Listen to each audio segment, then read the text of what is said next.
Hello, this is the Kick-Ass Mom podcast where I use Abraham Hicks teachings in my life as a mother, homeschool, mom, parent, wife, whatever. My name is Crystal. In this episode, I want to talk about our 4-year-old throwing a fit in what I do. And it's pretty good to know and have something you know what you're going to do if this happens, because it happens. So this episode, I will talk about our 4-year-old throwing a fit and how I stay upper half.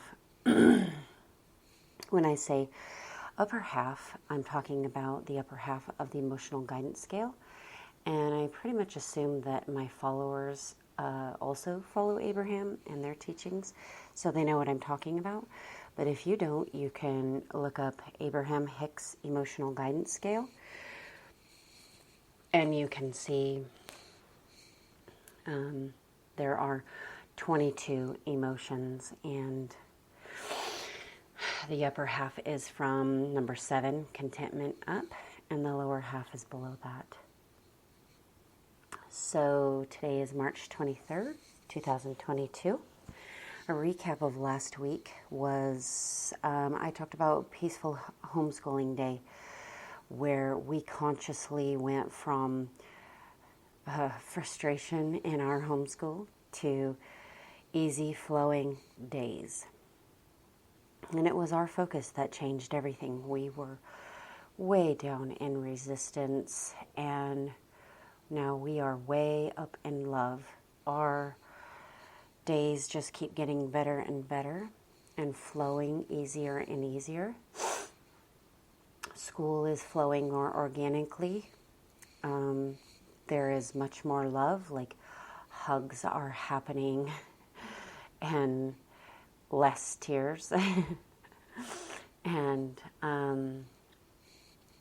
it really feels really good because we also, I also can just see and feel that the kids are getting more, seeing things more, understanding things more, making connections with everything more, which is really important. And also our relationships are better, which is number 1. So, if you homeschool and you're wanting more in your day and less resistance, check out that episode. So, for today's, about our 4-year-old throwing a fit, to be honest, this doesn't happen often. But occasionally our 4-year-old throws a fit, which means she gets to the bottom of the emotional guidance scale, pretty far down.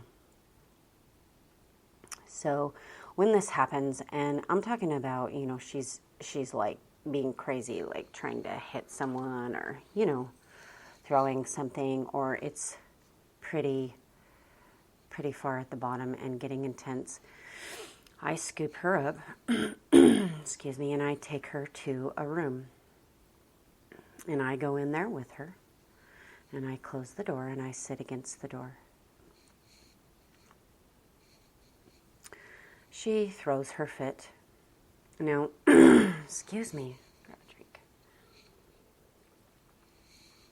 drink. I was a special ed teacher for 10 years, and we trained in something called MANT to help with the safety of the children who needed it if that came up. And we were always told that when they were very upset, which now I know is when they're very lower half, I don't talk to them. And, I still follow that because it makes a lot of sense. They're not going to hear me. She's not going to hear me. She's way down there, and whatever she does hear, it will be wherever she is on the emotional guidance scale. So we're going to get nowhere. So I don't talk to her. what I do is feel freedom or love.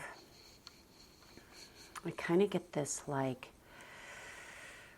I've practiced the emotional guidance scale so much that I can feel freedom at the top, and I can almost kind of feel this energy of me like way above, and this kind of above all the lower half, and I can just sit there and feel that freedom. Or it's easy for me to go to the feeling of love. Like I can picture her sleeping. Sleeping children are the best, aren't they? They're so like beautiful and peaceful, and I just love it. So it's really easy for me to go to that, and I can just sit there and picture her sleeping, and I just breathe deeply. And if I can't feel those and sit there and feel that and stick with that and hold that, then I know I'm in the lower half too. So I will just sit there and consciously walk up in my head from there. So I walk up. Now, I have from number 11 and up memorized. I usually get down to overwhelmment or frustration. I mean, hello, homeschool mom. How often do I go down to overwhelm? More than I'd like. So, in this case, I'd probably be at frustration. I'm remembering back to like some of the times when this has happened, you know. So here, I will just walk up the scale and show you what I'm doing in my head. So I might be in frustration, like, ugh, I am so frustrated. Like, what the hell is her problem? Let's say the scenario is we have a little tiny trampoline in our house, and the kids go and jump on it all the time throughout the day when they need some movement. And so maybe she wanted her turn on the trampoline, but someone else was on it, and she was upset about that and kind of, you know, got way lower half. Obviously, she was a little lower half already and then went way down, but anyways. So here I am. Okay, I'm frustrated. Why couldn't she just wait her turn? What is the big freaking deal? Like, why did she have to go all the way down? This is so frustrating.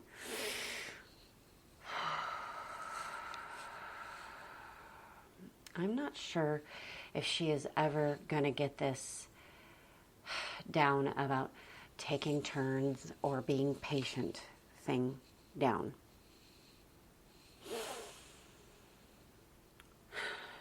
I am so tired of this. Her going lower half and freaking out and having a fit.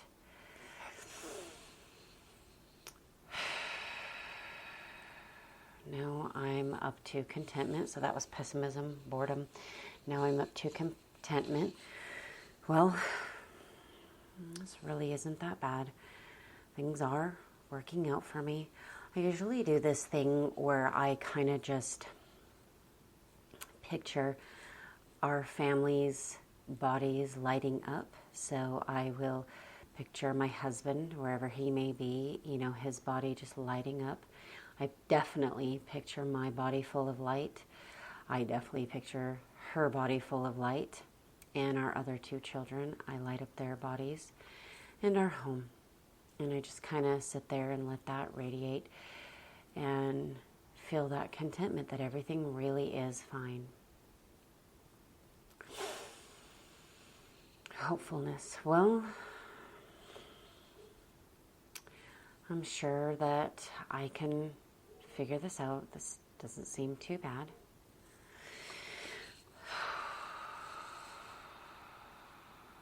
Optimism. I am walking this up, so I know this works, so I'm optimistic I can feel better about this. Boom, positive expectation just pulled me up. I positively expect that she's not going to sit here and throw this fit all day or the rest of her life, or be throwing these fits forever, right? She's just 4. Eagerness pulled me up. I am so eager for this to be done and for her to be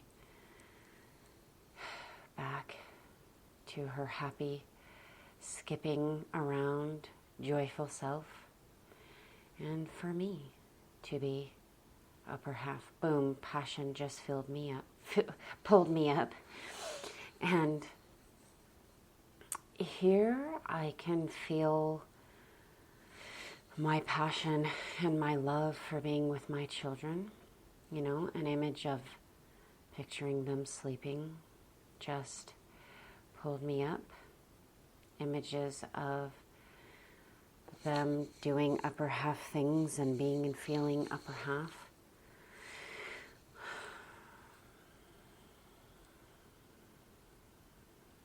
Sitting and listening to their books or playing Legos together and imaginative play. Freedom and love just pulled me up again.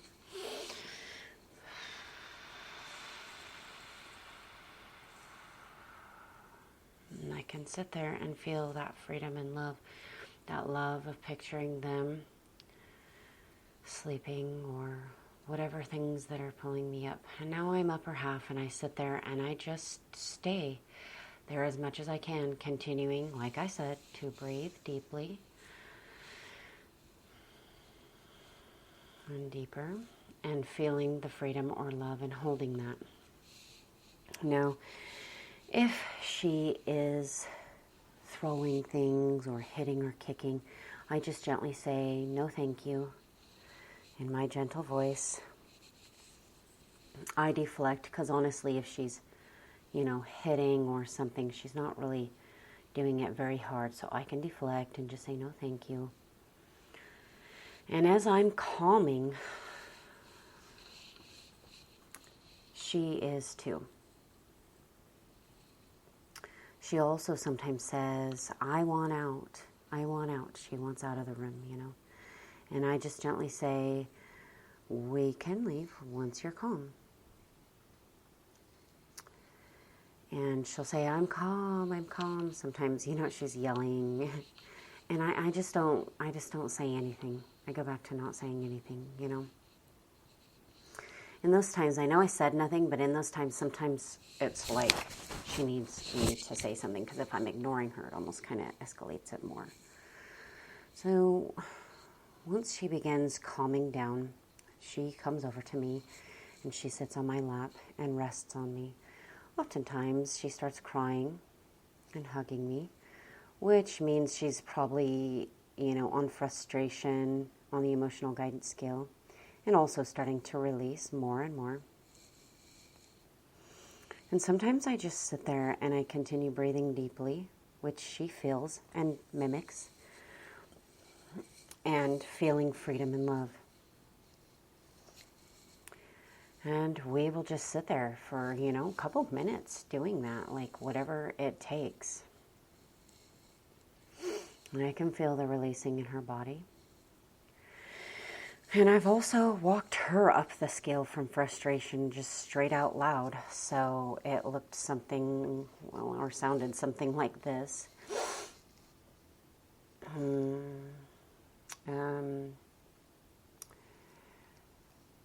I know you were frustrated that brother wouldn't get off the trampoline and let you have your turn, right? And she kind of will shake her head and confirm. And then I just say like, okay, we're up to pessimism now. So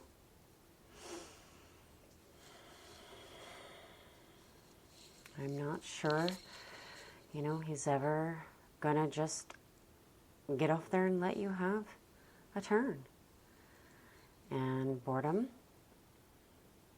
I'm Tired of him not just giving me what